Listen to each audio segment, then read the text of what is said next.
Coucou, bonjour. Pour faire ma création, j'utilise un fond qui était complètement loupé et trop foncé. Pour cela, j'ai tout rebarbouillé de gesso. J'ai fait des tamponnages. J'ai utilisé un pochoir et j'ai essuyé à l'aide d'une lingette pour voir, vous voyez, les petits ronds et les petits motifs. J'ai fait un pochoir de fond.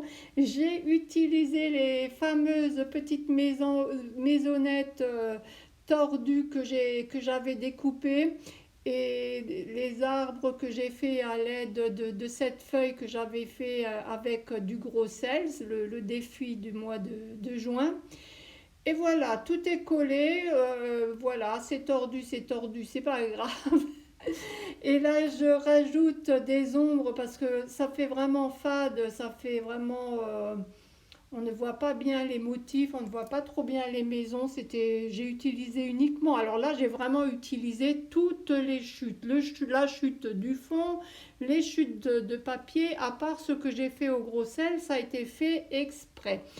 Voilà. Donc là, je rajoute des petits traits noirs. J'essaye de faire ressortir un peu cette espèce de village. Voilà, c'est tout simple, hein. Je fais rien de compliqué. Ensuite, il me restera quand même à ancrer les bords, à faire un cadre. Alors le cadre, je ne sais pas si je vais peut-être je vais utiliser un tampon pour faire le cadre et je vais faire des traits. Donc là, je continue avec mes ombrages. Je regarde, c'est bien Simone, c'est pas extra, mais ça va. Comme le fond était fort foncé, je rajoute un peu quand je ne sais pas quoi faire, je fais des ronds, des ronds, des ronds, des ronds, le poinçonneur des lilas.